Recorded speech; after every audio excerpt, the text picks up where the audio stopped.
જસદણ તાલુકાના આટકોટ ઘેલા સોમનાથ બિલ્લેશ્વર મહાદેવ કન્નાથ મંદિરમાં પવિત્ર શ્રાવણ માસનો આજે પ્રથમ સોમવારે શિવ ભક્તો મહાદેવ મંદિરે ઉમટી પડ્યા।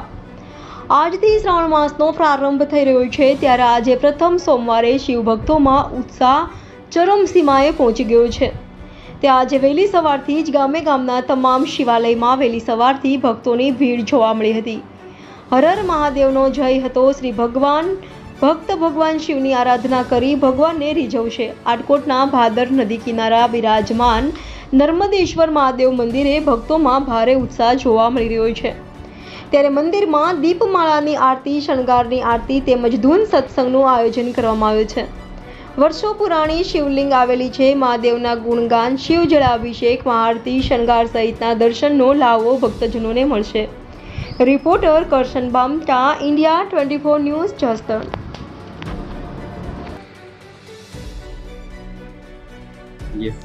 महादेवर जयदेवभाई मोहनलाल व्यास आटकोट सर्व भक्तजनों ने श्रावण मासना महादेवर अति पवित्र एवो शिवप्रिय श्रावण मासनो आज शुभारंभ थाय छे। आज वहेली सवारथी श्रावण मास निमित्ते भक्तजनों शिव मंदिर में पोताना भाव, श्रद्धा, विश्वास सहित भगवान शिव शक्ति पूजा अर्चना करवा जई रह्या छे। आ श्रावण मास निमित्ते सर्वे भक्तजनों ने भगवान भोळानाथनी उत्साह सहित भक्ति करવાનો ઉમંગ, આનંદ હૃદયના ભાવથી કરી રહ્યા છે। વહેલી સવારથી સર્વે શિવાલયોમાં નમઃ શિવાયના નાદ સાથે ભગવાનના નાદ ગાંજી રહ્યા છે।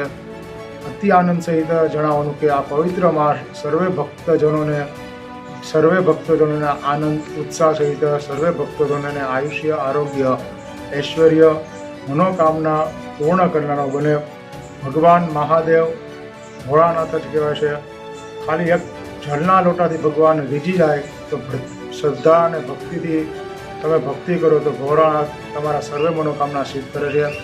આવા શ્રાવણ માસ નિમિત્તે સર્વે ભક્તોજનો કેવલ પંચાક્ષર રીમ નમઃ શિવાયનો જપ કરે તો પણ એનું જીવન સફળ થાય છે।